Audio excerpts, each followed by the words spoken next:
Ask Yuri. You've got a health and fitness question? I've got an answer. Hey, how's it going? Hope you're having a great day.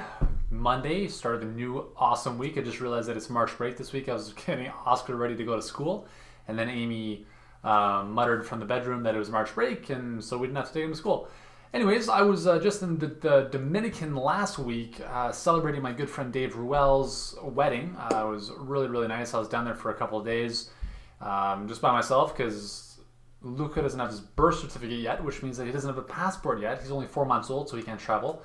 So, you know, Amy was confined at home with the kids. So I took a couple of days to go to the wedding, and I had a great time. It was really nice to get a little bit of sun and obviously just chill with some of my good fellow fitness entrepreneurs. And something really interesting happened while I was down there, and that's what I want to share with you in this video. So I'm on the beach in Dominican because, you know, I live in Toronto pretty much, and there's no sun right now. It's all snow and cold. So I wanted to get some really nice kind of exposure to just blue sky and sun. And obviously being on the beach, you see everyone in their bathing suits, right? And it's really, when you start to really think about it and you really kind of tap into being present and looking around at what's happening, it's amazing at how many overweight people there are. And I was shocked by the number of overweight people that I saw on the beach. You know, and it wasn't just Americans. Like, obviously everyone thinks of Americans as being, you know, more overweight than the rest of the world. But Punta Cana, where we were, well, apparently was a big hub for a lot of European travelers. So there was people from Poland, Russia, England, France, you name it, everywhere, Canada, the whole bit. And it was really interesting because a lot of people were overweight, and not morbidly obese, but just overweight enough where, you know, they're at a higher risk of diabetes, cardiovascular disease, just based on the circumference of their waist.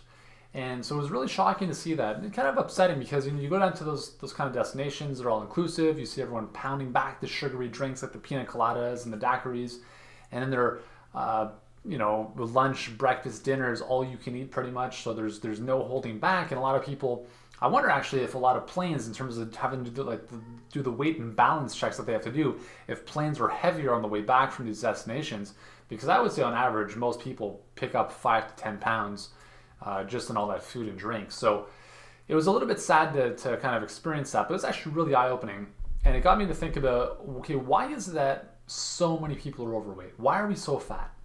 And that's what I want to kind of discuss with you here. And if you've got any suggestions of your own, you know, by all means, just kind of let your fingers do the typing in the comment section. But here's what I think. I think that you and I, everyone, we are all fighting an uphill battle. It's a very, very steep hill that we are trying to climb. And if the top of the hill represents healthy weights and health in general, it's a tough battle. Okay, because I came up with this quote that I was laying on the beach and I thought about this, and it goes along the lines of this: our impulse to eat crap foods is far greater, in most cases, than our will or willpower to eat healthy and exercise regularly. Okay, so again, the impulse to eat packaged processed foods is a lot more powerful than our desire, you know, our best intentions to be healthy. And there's a couple of reasons for this. First of all, we only have so much willpower before we just kind of run out of the willpower bank account on a daily basis. Usually for most people, myself included, the earlier part of the day is pretty easy. Dinner time starts, you know, unless you've got a plan there, sometimes it can go south, right? So you really need to, you know, have a good plan and preparation ahead of time. But I think a big portion of why we're so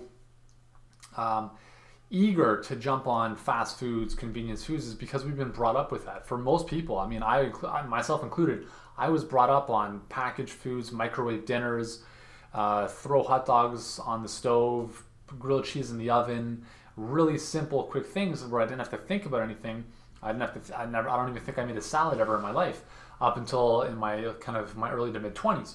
So when you're brought up like that, you have a kind of a fundamental conditioning where you kind of fall back on that during times of stress or during times of convenience. The other problem is that we've been so heavily marketed to with TV ads, displaying these juicy gourmet hamburgers from Wendy's with like the cheese oozing over. And obviously when you watch that, if you're pretty impressionable like most people are, you're going to want to go to Wendy's and grab a burger. Okay, it could be, you know, whatever joint you want it to be, but let's just use Wendy's as an example. So when you're constantly being bombarded by all these commercials, whether they be on TV and magazines or radio ads, whatever it is, they're getting into your subconscious mind. Like they're really just embedding themselves deep into your nervous system, and we start to think of these as normal. I've got an interesting thing for you to think about. Imagine we lived on an island where you saw commercials of green juices, green smoothies, fresh fruit, whole vegetables, and fast foods were not even an option. Like you just saw people walking around instead of walking out their Starbucks or their coffees. Like I mean, I think most people drink more coffee than they do water. And, you know, when you see people just walking around, whether it be downtown or wherever it is, they're just sipping on their coffees. What if the world we lived in, this little island, this utopia, everyone was drinking green juices? Everyone. Let's just say, you know, instead of, you know, coffee, everyone was, you know, had some water or they had a green juice and they're walking around with that.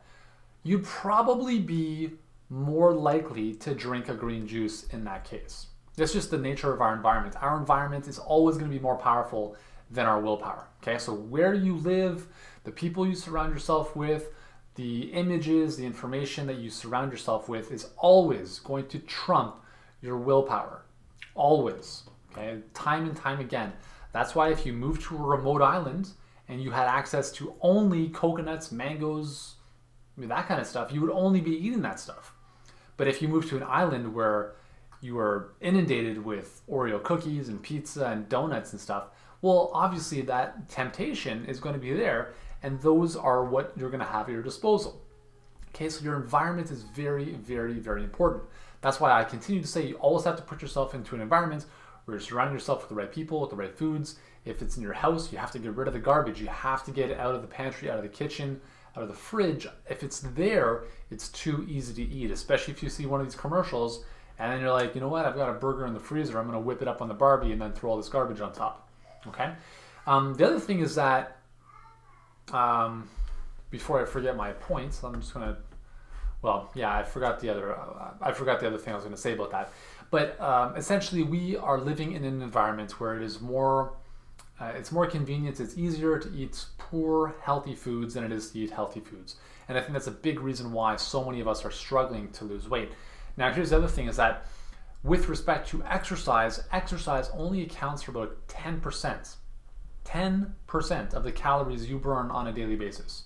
About 70 to 75% of your caloric burn is coming from your metabolism, your basal metabolic rate. Okay, so that's pretty significant. Exercise is really insignificant in that scheme of things.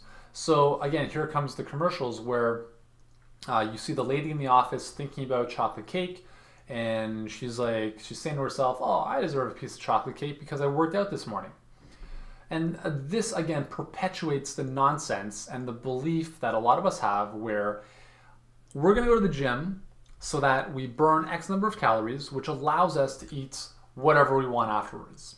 That's the typical thinking in North America. It's not about, let me go to the gym and work out and train my body, get it stronger, and then when I come home, I'm going to nourish myself and refuel myself with good foods that will support my workout. Now, don't get me wrong, there's a lot of people that think like that, which is great, but I would say the vast majority of people look at working out as a way of kind of allowing themselves to eat whatever they want. And unfortunately, when you do that, you don't really get ahead of the curve. You're always, if you're burning 500 calories, then you eat a donut, which is 400 or 500 calories, then you're right back where you started. So exercise is never going to help you lose weight to a greater level than what you eat. What you eat is always going to be the most important thing, okay? So anyways, those are some of my thoughts on why we're so fat. I'd love to hear what you think. Let me know in the comments below. You can also join me on Facebook. You know where to go. And you can also join me on the blog at Elkaim.com. That's my personal hub for all this great stuff. And yeah, just wanted to share that with you today. I've got some more great videos. I'm gonna get back into the video thing. I fell off the wagon for a while, but I'm gonna be back into a daily ritual of creating videos for you because I've got a lot of great stuff to share with you. And yeah, until the next video, Enjoy, let me know what you think, and we'll talk to you soon.